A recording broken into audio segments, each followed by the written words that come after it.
नमस्कार दोस्तों, स्वागत है आपका महानदी क्लासेस में। आज के इस वीडियो में हम देखेंगे हिंदी व्याकरण के 55 ऐसे प्रश्न जो कि वर्ष 2023 में सीजी व्यापम के द्वारा विभिन्न परीक्षाओं में पूछे गए हैं। तो शुरू करते हैं आज का पहला प्रश्न। वह शब्दांश जो किसी शब्द के पहले आकर उसका विशेष अर्थ प्रकट करता है उसे कहते हैं, तो उसे क्या कहते हैं? ए प्रत्यय, बी उपसर्ग, सी संकर और डी विशेषण। तो ऐसे शब्द जो किसी शब्द के पहले आकर उसका विशेष अर्थ प्रकट करता है तो उसको कहते हैं उपसर्ग, क्योंकि उपसर्ग शब्द के पहले जुड़ता है और प्रत्यय शब्द के बाद में जुड़ता है। नेक्स्ट क्वेश्चन देखते हैं। वह आए तो मैं जाऊं, ये एक वाक्य है। यह भविष्यत काल का कौन सा भेद है ये हमको बताना है। तो पहला है संभाव्य भविष्यत, दूसरा सामान्य भविष्यत, तीसरा हेतु हेतुमत भविष्यत और लास्ट है इनमें से कोई नहीं। तो इसका जो सही आंसर है वो है ऑप्शन नंबर सी, हेतु हेतुमत भविष्यत। तो वह आए तो मैं जाऊं, यानी ये एक तरह से शर्त वाला वाक्य है, यानी वो आएगा तभी हो जाएगा, तो इसको कहते हैं हेतु हेतुमत भविष्यत। बढ़ते हैं अगले प्रश्न की ओर।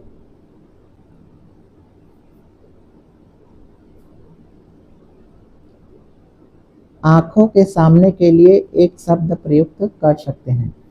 इसमें बताना है कि आंखों के सामने के लिए एक शब्द क्या प्रयुक्त करेंगे। ए परोक्ष, बी अप्रत्यक्ष, सी प्रत्यक्ष, डी दर्शनी। तो आंखों के जो सामने रहता है उसको कहते हैं प्रत्यक्ष। ऑप्शन नंबर सी इसका राइट आंसर। Next question. यह कोई नया काम नहीं है, इस वाक्य में सर्वनाम कौन सा है ये हमको बताना है। तो वाक्य एक बार और पढ़ लीजिए। यह कोई नया काम नहीं है, इसमें सर्वनाम बताना है। ए संबंधवाचक सर्वनाम, बी निश्चयवाचक सर्वनाम, सी प्रश्नवाचक सर्वनाम और डी अनिश्चयवाचक सर्वनाम। तो इसका जो आंसर है वो है ऑप्शन नंबर बी, निश्चयवाचक सर्वनाम। क्योंकि यहाँ पर देखिए आप यह शब्द आया है, तो यह क्या बताता है? यह निश्चितता को बताता है, यानी यह कोई नया काम नहीं है। माने किसी काम की तरफ हम इशारा करते हुए बता रहे हैं कि यह कोई नया काम नहीं है, तो ये निश्चयवाचक सर्वनाम है। यह वह जो होता है वो निश्चयवाचक होता है। बढ़ते हैं अगले प्रश्न की ओर। अनुनासिक चिन्ह का प्रयोग है। इस प्रश्न में हमको बताना है किस ऑप्शन में अनुनासिक का प्रयोग हुआ है। ऑप्शन ए मंत्र, बी हंस, सी शोक, डी क्यों। तो अनुनासिक क्या होता है? तो जो चंद्र बिंदु होता है उसको हम अनुनासिक कहते हैं। तो इस प्रश्न में ऑप्शन बी में हंस में चंद्र बिंदु आया है, तो ये हो गया अनुनासिक। ए लिखा है मंत्र, मंत्र में क्या है? अंक की मात्रा है, तो अंक की मात्रा को कहा जाता है अनुस्वार। तो अनुनासिक और अनुस्वार ये दो आपको ध्यान में रखना है। अंक की मात्रा को अनुस्वार कहते हैं और चंद्र बिंदु को अनुनासिक कहा जाता है। नेक्स्ट क्वेश्चन है। तद्भव स्त्रीलिंग शब्द है। यहाँ पे 4 ऑप्शन है, उसमें स्त्रीलिंग शब्द कौन सा है ये बताना है। ए रोटी, बी गन्ना, सी कपड़ा, डी पहिया। और ये सभी तद्भव शब्द है। तो इसमें स्त्रीलिंग है ऑप्शन ए रोटी, क्योंकि प्रायः जो इकारांत होता है, इकारांत का मतलब जिस शब्द का अंत ई से होता है, जैसे रोटी बोलने से इसका जो अंत हो रहा है वो ई से हो रहा है, तो इकारांत कहेंगे इसको। तो प्रायः इकारांत शब्द स्त्रीलिंग होता है, तो इसका सही उत्तर है ए रोटी। नेक्स्ट क्वेश्चन की ओर बढ़ते हैं। छत्तीसगढ़ी ओंगना शब्द का प्रयोग होता है। तो ओंगना शब्द का प्रयोग किस लिए होता है ये बताना है। ए गाड़ी में तेल डालने के लिए, बी खाट में तेल डालने के लिए, सी कढ़ाई में तेल डालने के लिए, डी डिब्बा में तेल डालने के लिए। तो ओंगना जो होता है गाड़ी में तेल डालने के लिए। Option A right answer. Next question है। जिन शब्दों के खंड सार्थक न हो उन्हें क्या कहते हैं? तो ऐसे शब्द जिसके और अर्थपूर्ण खंड नहीं किए जा सकते तो उसको क्या कहते हैं? ए यौगिक, बी योगरूढ़, सी रूढ़, डी विदेशज। तो ऐसे शब्द जिनके और सार्थक खंड नहीं किए जा सकते उसको कहते हैं रूढ़ शब्द। बढ़ते हैं अगले प्रश्न की ओर। बात करना के छत्तीसगढ़ी पर्यायवाची होही। आपको बताना है बात करना को छत्तीसगढ़ी में क्या कहेंगे? खच्चित, ओझियाना, बोरियाना, उसराना। तो बात करना को बोलते हैं ओझियाना। ऑप्शन बी इसका राइट आंसर। नेक्स्ट क्वेश्चन, परिमाण बोधक विशेषण है तो इसमें कौन सा विशेषण परिमाण बोधक है? परिमाण यानी मात्रा को बताता है। ए नुकीला, बी पतला, सी 10 हाथ जगह और डी रोगी। तो मात्रा को क्या बता रहा है? 10 हाथ जगह। तो ऑप्शन सी इसका राइट आंसर। नेक्स्ट प्रश्न की ओर बढ़ते हैं। दांत काटी रोटी मुहावरा का अर्थ होता है तो दांत काटी रोटी का क्या अर्थ होता है? ए उम्र पता करना, बी खीस काढ़ना, सी गहरी दोस्ती, डी जूठा कर देना। तो दांत काटी रोटी इसका अर्थ होता है गहरी दोस्ती। Option C right answer. अगला प्रश्न, समूहवाचक संज्ञा है तो आपको बताना है समूहवाचक संज्ञा। तो संज्ञा 5 प्रकार के होते हैं तो उसमें से समूहवाचक संज्ञा क्या है? ये 4 शब्द दिया है उसमें से बताना है। ए सिंधु, तो सिंधु तो निश्चयवाचक है क्योंकि नदी का नाम हो गया, ठीक है। तो ये व्यक्तिवाचक संज्ञा है। ठग ये भी समूह नहीं है। तूफान ये भी समूह नहीं है। गिरोह, गिरोह ये समूहवाचक संज्ञा है क्योंकि गिरोह मतलब जो गलत काम करते हैं ऐसे लोगों के ग्रुप को गिरोह कहा जाता है। तो डी इसका राइट आंसर। अगला प्रश्न, मैं अपन काम ला कर लूँ। इसमें आपको सर्वनाम बताना है। मैं अपन काम ला कर लूँ में अंडरलाइन वर्ड है मैं, तो ये किस तरह का सर्वनाम है?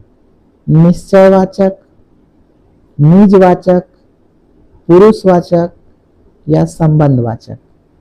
तो मैं अपन काम ला आप कर लूँ तो खुद कर लूँगा बोल रहा है ना, तो ये कौन सा सर्वनाम है? तो ये है निजवाचक। ऑप्शन बी इसका सही आंसर।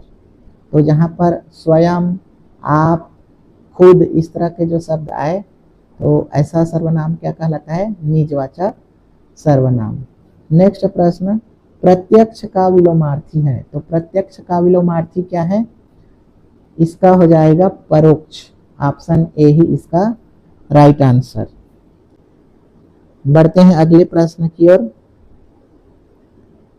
अशुद्ध वाक्य है, हमको बताना है 4 ऑप्शन में अशुद्ध वाक्य कौन सा है? ए मैं आप पर श्रद्धा करता हूँ, बी यह काम आप पर निर्भर है, सी हमारे शिक्षक प्रश्न करते हैं, डी मैंने 1 वर्ष तक उनकी प्रतीक्षा की। तो इसका जो राइट आंसर है वो है ऑप्शन ए, क्योंकि ए ऑप्शन अशुद्ध शब्द है। मैं आप पर श्रद्धा करता हूँ, ये होना चाहिए था मुझे आप पर श्रद्धा है। बी यह काम आप पर निर्भर है, बिल्कुल सही है। हमारे शिक्षक प्रश्न करते हैं, ये भी बिल्कुल सही। मैंने 1 वर्ष तक उनकी प्रतीक्षा की, ये भी बिल्कुल सही है। तो इसका जो आंसर है ऑप्शन ए, ये अशुद्ध है। अब इधर के जो प्रश्न हैं ये महिला पर्यवेक्षक परिसीमित भर्ती 2023 के प्रश्न हैं, तो चलिए इसको भी देखते हैं। जातिवाचक संज्ञा है तो बताना है कि इनमें से जातिवाचक संज्ञा क्या है? तेल, मंत्री, मिठास, रामचरित मानस।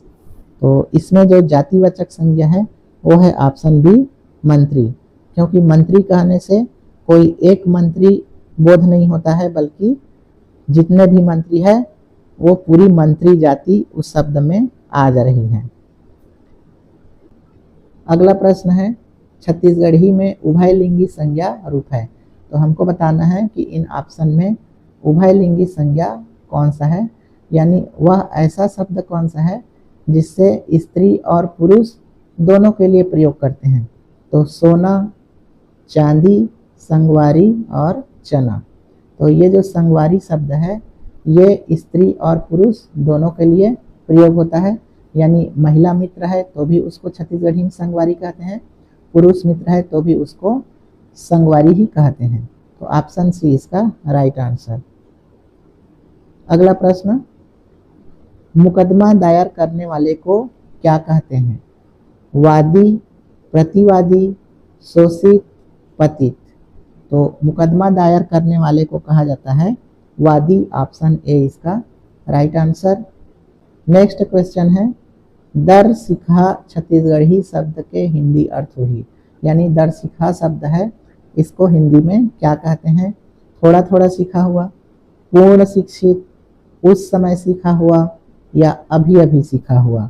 तो इसका जो राइट आंसर है वो है ऑप्शन ए, दर सीखा यानी थोड़ा थोड़ा सीखा हुआ। अगले प्रश्न की ओर बढ़ते हैं, प्र उपसर्ग युक्त शब्द बताना है। तो ये 4 ऑप्शन में से आपको बताना है कि किसमें प्र उपसर्ग लगा है। प्रतिक्षण, तो इसमें तो प्रति लगा है। प्रतिध्वनि, इसमें भी प्रति लगा है। प्रत्यक्ष, इसमें भी प्रति लगा है। और प्रकाश, ये इसका राइट आंसर है क्योंकि प्रकाश में प्र उपसर्ग है। अब बढ़ते हैं अगले प्रश्न की ओर, यौगिक शब्द है। तो इन 4 ऑप्शन में आपको यौगिक शब्द बताना है। ए उपकार, बी कान, सी मुंह, डी पेट। यौगिक शब्द क्या होते हैं? 2 शब्दों से मिलकर बना हुआ शब्द। तो कान, मुंह, पेट ये सब तो एक एक शब्द है। उपकार 2 शब्द से मिलकर बना है, उप और कार। तो उप धन कार बराबर उपकार। Option A right answer. अगला प्रश्न, वह आया है, ये एक वाक्य है, इसमें बताना है वर्तमान काल का कौन सा भेद है। तो वह आया ये वर्तमान काल का कौन सा भेद है? संदिग्ध वर्तमान, पूर्ण वर्तमान, संभाव्य वर्तमान और सामान्य वर्तमान। तो वह आया है इसमें क्या है? वो आ चुका है, यानी काम पूरा हो चुका है, पूर्ण हो चुका है। तो ये है पूर्ण वर्तमान। ऑप्शन बी इसका राइट आंसर। नेक्स्ट क्वेश्चन, अपेक्षा का विलोमार्थी है। तो अपेक्षा का विलोमार्थी क्या है ये बताना है। आशा, ये तो नहीं है। प्रत्याशा, ये तो उसका विलोम नहीं हो गया बल्कि पर्यायवाची हो गया। उम्मीद, ये भी नहीं है। उपेक्षा, ये इसका विलोम है। तो अपेक्षा का विलोम है उपेक्षा। बी इसका राइट आंसर। बढ़ते हैं अगले प्रश्न की ओर, ओष्ठ ध्वनि आपको बताना है। ओष्ठ ध्वनि इन ऑप्शन में से क्या है? ऑप्शन ए प, ऑप्शन बी त, ऑप्शन सी ट, ऑप्शन डी च। तो आपको व्यंजन और उसके ध्वनि पता होगा कि कहाँ कहाँ से कौन सी ध्वनि निकलती है। तो आपको याद रखना क्या है? क, च, ट, त, प। ये 5 वर्ग होते हैं। फिर इसमें क ख ग घ, ये च छ ज, और ये ट ठ ड, त थ ध, इस तरह से आगे 5 होगा। और ये प प भ म इस तरह से होगा। तो इसमें आपको याद रखना है कौन सा है ओष्ठ। तो ये जो प वर्ग के हैं लास्ट वाला, ये ओष्ठ वाला है। और बाकी क्या है? क वर्ग, ये कंठ, तालु, मूर्धा, दंत्य और ये ओष्ठ। आपको याद रखना है। कचट तप याद रखना है। और इधर कंठ, तालु, मूर्धा, दंत्य, ओष्ठ। तो प वर्ग के जितने भी अक्षर हैं वो क्या है? ओष्ठ ध्वनि है। तो इसमें प किसमें है? ऑप्शन ए। तो ऑप्शन ए इसका राइट आंसर। बढ़ते हैं नेक्स्ट प्रश्न, मुंह छिपाना मुहावरे का अर्थ होता है। तो मुंह छिपाना मुहावरे का अर्थ आपको बताना है। बुरी तरह हारना, लज्जित होना, उदास होना और बोलने से रोकना। तो लज्जित होना को बोलते हैं मुंह छिपाना। अब इधर जो प्रश्न है ये लघु वनोपज असिस्टेंट मैनेजर मैनेजमेंट 2023 का प्रश्न है जो कि व्यापम द्वारा लिया गया था। तो इसको हम देखते हैं। चतुराई शब्द में कौन सा प्रत्यय है? तो आपको बताना है चतुराई में कौन सा प्रत्यय है। ई प्रत्यय, ए प्रत्यय, आई प्रत्यय या ई प्रत्यय। तो इसका जो सही आंसर है वो है ऑप्शन सी, चतुर्धन आई बराबर चतुराई। नेक्स्ट क्वेश्चन, इंद्र का पर्यायवाची शब्द है। तो इंद्र का पर्यायवाची आपको बताना है। तो इंद्र का पर्यायवाची पितामह, तो पितामह तो नहीं होता। सूरपति ये हो सकता है। पशुपति ये तो शंकर भगवान को कहते हैं। भूपति ये भी नहीं हो सकता। तो इसका जो राइट आंसर है वो है ऑप्शन बी, सूरपति। सूर मतलब देवता, पति मतलब स्वामी। तो देवता के स्वामी कौन है? देवराज इंद्र। तो ऑप्शन बी इसका राइट आंसर। बढ़ते हैं अगले प्रश्न की ओर। अगला प्रश्न है, हिंदी में ऐसे अनेक शब्द प्रयुक्त होते हैं जिनका उच्चारण, तो ध्यान देना है यहाँ पर, हिंदी में ऐसे बहुत सारे शब्द होते हैं जिनका उच्चारण मात्रा या वर्ण के हल्के हेरफेर के सिवा समान रहते हैं किंतु अर्थ में भिन्नता होती है। तो जिनके उच्चारण समान होते हैं लेकिन अर्थ में भिन्नता होती है, तो ऐसे शब्द को क्या कहते हैं? तो उच्चारण समान होते हैं लेकिन अर्थ भिन्न होते हैं। तो समान उच्चारण और अर्थ भिन्न। तो ऑप्शन ए तत्सम, ऑप्शन बी संकर, ऑप्शन सी समानोच्चारित प्रायः भिन्नार्थक शब्द, ऑप्शन डी विलोम शब्द। तो उच्चारण में समान तो समानोच्चारित और अर्थ में भिन्न यानी भिन्नार्थक। तो ऑप्शन सी इसका राइट आंसर। तो समानोच्चारित भिन्नार्थक शब्द। नेक्स्ट प्रश्न, निम्न शब्दों में शुद्ध शब्द क्या है ये हमको बताना है। ऑप्शन ए श्राप, ऑप्शन बी संग्रहित, ऑप्शन सी आशीर्वाद, ऑप्शन डी विरहणी। तो वर्तनी की दृष्टि से इसमें से शुद्ध हमको बताना है। तो इसमें जो व्यापम ने लिया है वो ऑप्शन बी को लिया है, लेकिन ये गलत है। ऑप्शन ए इसका राइट आंसर है श्राप। ये शुद्ध शब्द है। संग्रहित नहीं होता, संग्रहित होता है। इसको आपको ध्यान रखना है। नेक्स्ट प्रश्न, अपना सा मुंह लेकर रह जाना, इस मुहावरे का अर्थ बताइए। ए अपना काम निकालना, बी कर्म का फल भोगना, तो ये दोनों तो नहीं है। सी शर्मिंदा होना और डी इज्जत बचाना, तो इज्जत बचाना भी नहीं है। अपना सा मुंह लेकर रह जाना, इसका अर्थ है शर्मिंदा होना। Option C right answer. बढ़ते हैं अगले प्रश्न की ओर। निम्नलिखित वाक्यों में से शुद्ध वाक्य बताना है। तो शुद्ध वाक्य क्या है ये हमको बताना है। और ये है, मैं आपका दर्शन करने आया हूँ। तो ये अशुद्ध है, आपका नहीं होता, आपके होता है। तो यहाँ पर आपका गलत है, तो ये अशुद्ध हो गया। चरखा काटना चाहिए, तो चरखा नहीं काटा जाता बल्कि सूत काटा जाता है, तो ये गलत हो गया। वहाँ भारी भरकम भीड़ जमा थी, तो भारी भरकम भीड़ नहीं होता, भारी भीड़ हो सकता है। ठीक है, तो भरकम गलत है। बाघ और बकरी एक घाट पानी पीते हैं, तो यहाँ पर एक शब्द छूट गया है। बाघ और बकरी एक घाट पर पानी पीते हैं, तो पर शब्द छूट गया है, तो ये भी अशुद्ध है। तो इसमें चारों अशुद्ध है, इसलिए व्यापम ने इसको विलोपित कर दिया है। बढ़ते हैं अगले प्रश्न की ओर। वीर गाथा काल को आदि काल किसने कहा? तो ये हिंदी साहित्य का प्रश्न हो गया। आपके एग्जाम में हो सकता है इस तरह के प्रश्न ना आए। तो वीर गाथा काल को आदि काल किसने कहा? ए हजारी प्रसाद द्विवेदी ने, बी डॉक्टर रामकुमार वर्मा ने, सी मिश्र बंधु ने, डी जॉर्ज ग्रियर्सन ने। इसका राइट आंसर है ऑप्शन ए डॉक्टर हजारी प्रसाद द्विवेदी। अगला प्रश्न है उत्तम का विलोम बताना है। विराग ये नहीं है, अमर ये भी नहीं है, अधम ये है राइट आंसर। तो उत्तम का विलोम अधम होता है। ऑप्शन डी अनिष्ट ये भी गलत हो गया। तो ऑप्शन सी राइट आंसर। बढ़ते हैं अगले प्रश्न की ओर। निर्विकार में प्रयुक्त संधि क्या है? तो निर्विकार में कौन सी संधि है ये हमको बताना है। ए स्वर संधि, बी विसर्ग संधि, सी व्यंजन संधि, डी इनमें से कोई नहीं। तो निर्विकार में कौन सी संधि है? तो इसका संधि विच्छेद करेंगे तो ये हो जाता है निह धन विकार। तो निह धन विकार, तो निह में विसर्ग लगा हुआ है, आहा की मात्रा लगी हुई है, तो ये हो गया विसर्ग संधि यानी ऑप्शन बी। बढ़ते हैं अगले प्रश्न की ओर।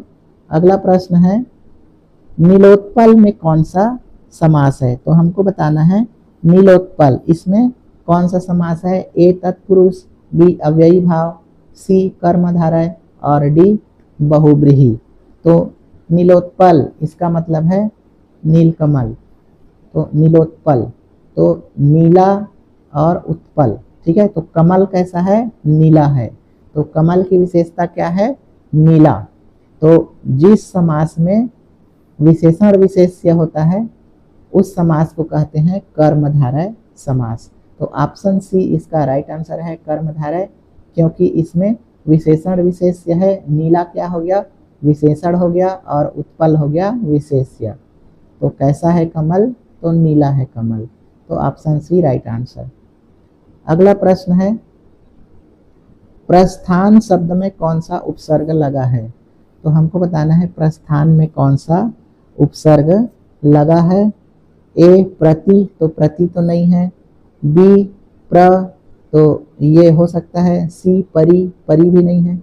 और परा, परा भी नहीं है। इसका राइट आंसर है ऑप्शन बी प्र। तो प्रस्थान में स्थान में लगा हुआ है प्र उपसर्ग। तो ऑप्शन बी राइट आंसर। निम्नलिखित में से कौन सी पश्चिमी हिंदी की बोली है?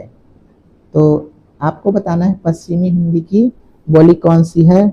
Option A Chhattisgarhi, B Bagheli, C Braj और डी अवधी। तो लास्ट वीडियो जो छत्तीसगढ़ी व्याकरण का मैंने डाला है उसमें मैंने आपको ट्रिक बताया था कि पूर्वी हिंदी की बोली ए, बी और सी यानी अवधी, बघेली और छत्तीसगढ़ी।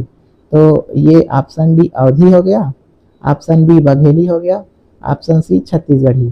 तो ये तीनों क्या हो गए? पूर्वी के हो गए। तो बच क्या गया? ब्रज। तो ब्रज क्या हो गया? ये पश्चिमी हिंदी है। तो इसमें जो हमारा राइट आंसर है पश्चिमी हिंदी की बोली है ऑप्शन सी ब्रज भाषा। अगले प्रश्न की ओर बढ़ते हैं। जिसकी उपमा ना हो तो उसको एक शब्द में क्या कहेंगे? निर्मम नहीं कहेंगे। तो जिसकी उपमा ना हो, अनुपम हो सकता है, अनुपम। अद्वितीय, तो जिसके जैसा कोई ना हो उसको अद्वितीय कहते हैं, तो ये नहीं होगा। अलौकिक, तो जो इस लोक से संबंधित ना हो वो अलौकिक है। तो ऑप्शन बी राइट आंसर, जिसकी उपमा ना हो अनुपम।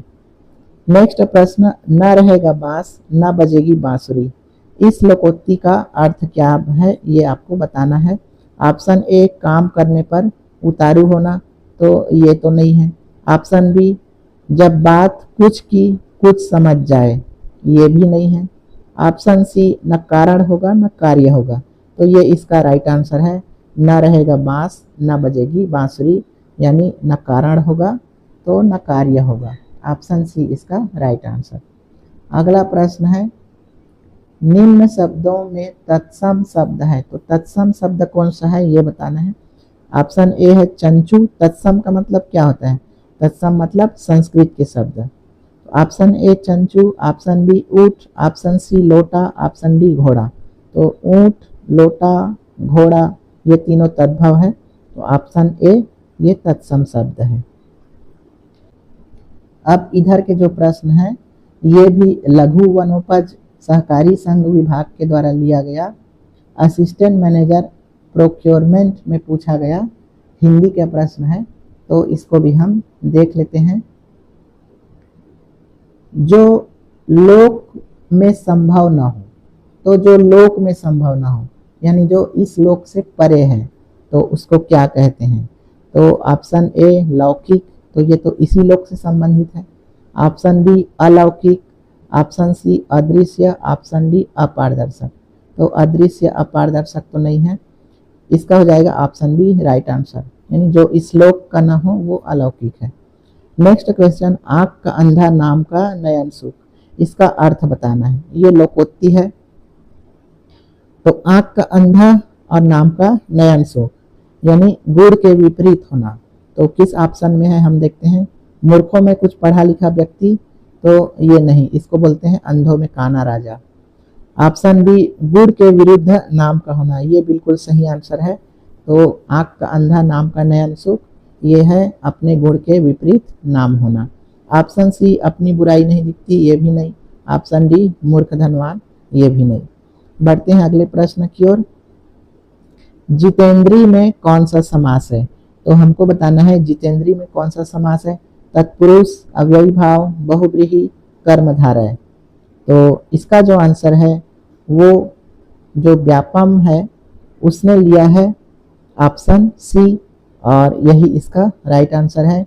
जितेंद्रिय यानी जिसने अपनी इंद्रियों को जीत लिया हो। तो जिसने अपनी इंद्रियों को जीत लिया हो, तो ये किसी अन्य व्यक्ति की ओर इशारा करता है। तो वह व्यक्ति, जैसे एग्जाम्पल में देखें तो गौतम बुद्ध को बता रहा है ये, क्योंकि उन्होंने अपनी इंद्रिय जीत ली थी, यानी अपने इंद्रियों पर संयम कर लिया था। तो गौतम बुद्ध यानी किसी थर्ड पर्सन की ओर बता रहा है, तो जो थर्ड पर्सन की ओर बताता है वो समास होता है बहुव्रीहि। जैसे लंबा है उधर जिसका, यानी गणेश, इस तरह से। अगला प्रश्न देखते हैं। पर्वत का पर्यायवाची शब्द है, तो पर्वत का पर्यायवाची शब्द आपको बताना है। ए भूधर, बी रत्नाकर, सी अंबर, डी जलधर। तो बी, सी और डी ये तीनों तो जल से संबंधित है। रत्नाकर समुद्र को कहते हैं, जलधर ये मेरे ख्याल से बादल है, और अंबर ये तो आसमान है, और पर्वत का पर्यायवाची है ऑप्शन ए भूधर। अगला प्रश्न देखते हैं हम। निम्न शब्दों में शुद्ध शब्द क्या है वो बताना है। ऑप्शन ए प्रामाणिक, ऑप्शन बी पूजनीय, ऑप्शन सी नक्षत्र, ऑप्शन डी कवयित्री। तो इसमें जो सही आंसर है वो है ऑप्शन ए प्रामाणिक। तो प्रामाणिक शुद्ध शब्द है। ऑप्शन बी पूजनीय नहीं होता बल्कि पूजनीय होता है। ऑप्शन सी नक्षत्र, इसमें छतरी का छा ना हो, छाता का छा ना हो करके छतरी वाला छा रहता है। और कवियित्री नहीं होता बल्कि ये कवयित्री होता है। तो वा में जो ई की मात्रा है वो गलत है। अगले प्रश्न की ओर बढ़ते हैं। अक्ल पर पत्थर पड़ना इस मुहावरे का अर्थ है। तो अक्ल पर पत्थर पड़ना, ऑप्शन ए शर्मिंदा होना, ऑप्शन बी मूर्ख बनना, ऑप्शन सी संकट मोल लेना, ऑप्शन डी बुद्धि भ्रष्ट होना। तो इसमें जो बेस्ट आंसर है वो है ऑप्शन डी, यानी अक्ल पर पत्थर पड़ना यानी बुद्धि भ्रष्ट होना। नेक्स्ट क्वेश्चन की ओर बढ़ते हैं हम। अध्यक्ष शब्द में कौन सा उपसर्ग लगाना है, यानी लगा है। तो आपको बताना है अध्यक्ष में कौन सा उपसर्ग लगा है। ऑप्शन ए अभी, ऑप्शन बी अधि, ऑप्शन सी अति, ऑप्शन डी अप। तो ये सो देखने से ही पता चल जा रहा है, डी नहीं है, सी नहीं है और ए भी नहीं है। अधि धन अक्ष, इसको बोलते हैं अध्यक्ष। तो ऑप्शन बी इसका राइट आंसर। बढ़ते हैं अगले प्रश्न की ओर। गंगोर्मी में प्रयुक्त संधि का नाम बताना है। तो गंगोर्मी दो शब्द से बना है, गंगा धन उर्मी। तो गंगा में लास्ट में आ रहा है अ, गंगा आ रहा है, और उर्मी का उ, और ये दोनों मिलके हो गए ओखली के ओ, गंगो। तो ओ हो गया। तो ओ किस में होता है? तो आपको याद रखना है ए, ओ और अर, ये तीनों किस में हो जाता है?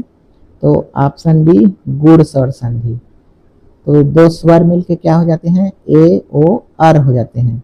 तो यहाँ पर ओ हो गया, तो ये गुड़ स्वर संधि है। तो आपको इसको याद रखना है। बढ़ते हैं अगले प्रश्न की ओर। अगला प्रश्न है, निम्नलिखित वाक्यों में से शुद्ध वाक्य क्या है, उसको हमको बताना है। यह कविता अनेक भाव प्रकट करती है। तो ये राइट लग रहा है। ऑप्शन बी, मैं गाने का कसरत कर रहा हूं। तो गाने का कसरत नहीं होता, गाने का अभ्यास होता है। ऑप्शन सी, एक प्रलयी प्रचंड हुंकार हुआ। तो ये भी गलत है। एक प्रलयंकारी हुंकार हुआ, ये सही होता है। तो सी भी गलत। ऑप्शन डी, यह काम आप पर निर्भर करता है। तो निर्भर करता है नहीं होता, यह काम आप पर निर्भर है होता है। तो करता यहाँ पर एक्स्ट्रा है, वो गलत है। तो ऑप्शन ए इसका राइट आंसर, यह कविता अनेक भाव प्रकट करती है। 108 नंबर का प्रश्न है, यानी नेक्स्ट। गवैया शब्द में कौन सा प्रत्यय लगा है? तो गवैया शब्द में कौन सा प्रत्यय लगा है, ये हमको बताना है। तो इसका जो राइट आंसर है वो है ऑप्शन बी, वैया। ये गा धन वैया, तो गा धन वैया बराबर गवैया। तो इसमें वैया प्रत्यय लगा हुआ है। अगला प्रश्न, निम्न शब्दों में तद्भव है। तो तद्भव शब्द बताना है। आम्र, आम्र तत्सम है। डोंगा, ये भी तत्सम है। अग्नि, ये भी तत्सम है। फूल, ये तद्भव है। तो ऑप्शन डी इसका राइट आंसर, इसको आपको ध्यान में रखना है। और फूल को क्या बोलते हैं? तो फूल को तत्सम में बोलते हैं पुष्प। बढ़ते हैं नेक्स्ट प्रश्न की ओर। निम्नलिखित में से कौन सी पूर्वी हिंदी की बोली नहीं है? तो पूर्वी हिंदी की बोली कौन सी नहीं है, ये रिपीट क्वेश्चन है। तो मैं बताया पूर्वी हिंदी क्या होती है। तो ए, बी, सी, अवधी, बघेली, छत्तीसगढ़ी। तो अवधी, बघेली, छत्तीसगढ़ी, ये तीनों पूर्वी हिंदी है। तो पूर्वी हिंदी कौन सी नहीं है? ऑप्शन बी, खड़ी बोली। बढ़ते हैं अगले प्रश्न की ओर। हिंदी में ऐसे अनेक शब्द प्रयुक्त होते हैं जिनका उच्चारण मात्रा या वर्ण के हल्के हेरफेर के सिवा समान रहता है। तो ये भी रिपीट क्वेश्चन है। जिसके उच्चारण समान हो और जिसके अर्थ भिन्न हो, ऐसे को कहा जाता है समान उच्चारित भिन्नार्थक शब्द। ऑप्शन डी इसका राइट आंसर। नेक्स्ट क्वेश्चन, अनुग्रह का विलोम। तो अनुग्रह का विलोम क्या है, ये आपको बताना है। तो अनुग्रह का विलोम हो जाएगा ए, अपेक्षा, ये नहीं है। बी, दुराग्रह, ये भी नहीं है, ये तो आग्रह का विलोम है। अनुग्रह, तो अनुग्रह का हो जाएगा विग्रह, ये राइट आंसर है। तो अनुग्रह का विग्रह होता है, ऑप्शन सी राइट आंसर। अनाग्रह भी नहीं होता है। बढ़ते हैं आज का लास्ट प्रश्न। तो आज का लास्ट प्रश्न है ये 55 नंबर का क्वेश्चन। उत्तर मध्य काल का दूसरा नाम है। तो हमको बताना है उत्तर मध्य काल का दूसरा नाम क्या है। ए, वीरगाथा काल, बी, रीतिकाल, सी, आधुनिक काल और डी, भक्ति काल। तो उत्तर मध्य काल को कहा जाता है रीतिकाल। ऑप्शन बी इसका राइट आंसर। तो इस तरह से आप काउंट करेंगे तो हमने 55 प्रश्न PYQ जो कि व्यापम में वर्ष 2023 में विभिन्न एग्जाम में पूछे गए हैं वो हमने देखा। तो आपका जो हिंदी का प्रश्न है वो इसी तरह से आएगा। तो ऐसे देख करके आप पैटर्न को देख करके ही आप तैयारी कीजिए। और ये पैटर्न व्यापम के सभी एग्जाम, चाहे वो आपके अमीन पटवारी के हो या फिर आपके वार्ड बाय या वार्ड आया के हो या अन्य कोई एग्जाम हो, हिंदी के प्रश्न इसी तरह से आएंगे। तो अगर ये वीडियो आपको अच्छा लगा तो वीडियो को लाइक कीजिए, चैनल को सब्सक्राइब कीजिए और अपने दोस्तों को शेयर कीजिए। बहुत बहुत धन्यवाद।